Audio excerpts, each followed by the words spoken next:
Eh bien, bonjour à tous une fois de plus, et nous transmettons également les salutations de tous nos campeurs à vous tous, surtout à leurs parents. J'ai rencontré les membres de deux dortoirs, les dortoirs de garçons. L'un d'entre eux était en train de courir sous 38 degrés Celsius parce qu'il voulait se rendre à l'équitation. Et l'autre dortoir se rendait au tir à l'arc. Ils passent un bon moment, apprécient vraiment les activités et se tiennent très bien dans l'ensemble. En contrebas, je vois un groupe de canoës, ils se préparent à sortir. En fait, je suppose que certains d'entre eux sont déjà en balade dans leur canoë. Et ils vont sortir et profiter d'une occasion un peu plus fraîche. Je pense qu'ils pourraient prendre l'eau. S'ils ne l'ont pas fait aujourd'hui, ils vont le vivre à un moment ou un autre. Ce qui signifie qu'ils peuvent délibérément retourner les canoës et découvrir que ce n'est pas la fin du monde si le canoë se retourne. Ils ont tous des gilets de sauvetage et nous avons des sauveteurs agréés pour les plans d'eau également. Ils sont donc entre de bonnes mains. Hier soir, certains des campeurs ont fait du ski nautique pour la première fois. Ce n'est pas une activité régulière en raison du nombre de personnes dans un dortoir et du fait du délai d'attente. Mais à ceux qui veulent essayer le ski nautique, nous leur donnons la possibilité de le choisir comme activité en soirée. Nous les laissons choisir l'activité qu'ils veulent, du moins autant que faire se peut. Évidemment, tout le monde ne peut pas participer aux mêmes activités, mais cela donne à chacun la possibilité d'essayer au moins une fois s'il le désire vraiment, à ceux qui le veulent vraiment.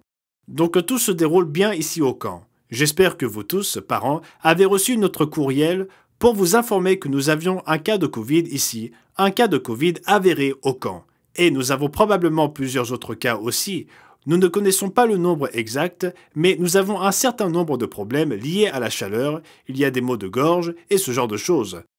Mais parfois, cela est dû au va-et-vient du flux de l'air conditionné, aux allergies et à d'autres choses. L'essentiel pour ceux qui sont tombés malades s'en remettent en un jour ou deux généralement. Et ils sont réintégrés dans le camp. L'autre jour, j'ai discuté avec eux avant les cours de vie chrétienne et je leur ai simplement fait remarquer que ce n'est pas la fin du monde parce que nous avons contracté le Covid. C'est très différent de l'année dernière, c'est différent de la façon dont le monde le voit et c'est un variant différent, je suppose, du Covid. Beaucoup moins sévère. Selon moi, la pire crainte de nos campeurs était de ne pas avoir de Covid. J'étais assez surpris, ils n'étaient pas trop inquiets à ce sujet. En fait, ils voulaient juste s'assurer que le camp n'allait pas être annulé. Donc nous leur avons assuré que ce n'était pas le cas. Et j'ai été surpris de voir que presque tous les campeurs, lorsque je leur ai demandé de lever la main, avaient déjà contracté le Covid à un degré ou un autre. Ils sont donc assez courageux et ne sont pas trop inquiets. D'après ce que j'ai compris, lorsque nous avons contacté des parents d'enfants malades pour une raison ou une autre, qu'il s'agisse d'épuisement dû à la chaleur ou au Covid, les parents nous ont également beaucoup soutenus. Donc nous n'avons pas l'intention de fermer le camp, il n'y a aucune raison de le faire. Nous avons eu quelques isolements, une poignée de personnes est concernée chaque jour et c'est tout. Nous avons eu des sujets de discours et une danse hier en soirée, et la veille au soir, le dortoir des garçons et celui des filles se sont rencontrés dans un cadre un peu plus formel. Ils peuvent mettre en pratique ce qu'ils ont fait en termes d'expression orale. Nous avons l'art oratoire et aussi la danse, et l'une des choses que nous avons remarquées, tous les garçons sortent et dansent. Il y en a généralement quelques-uns qui veulent rester en retrait, mais c'est un cours très populaire cette année, et ils ont vraiment apprécié les sujets du discours et la danse. Ils ont aussi droit à un petit dessert, puis ils continuent en soirée sur des sujets de méditation. Nous aurons la soirée des talents jeudi soir, et puis dimanche le grand final avec quelques activités spéciales dans la journée. Ensuite, nous aurons la soirée dansante que tout le monde attend avec impatience, le banquet et la soirée dansante. Ce sera dimanche soir.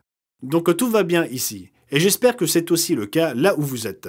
Du peu que je vois dans les nouvelles, le monde change à une vitesse incroyable. Cela sera plus marqué à l'avenir. Parfois, nous pouvons éprouver de l'inconfort loin d'un environnement climatisé. Je vous transmets les salutations de tout le monde ici et tous sont heureux et apprécient le camp. Et j'espère que c'est votre cas où que vous soyez. C'était donc Gérald Westen pour la semaine se terminant le 23 juillet 2022. Passez un merveilleux sabbat.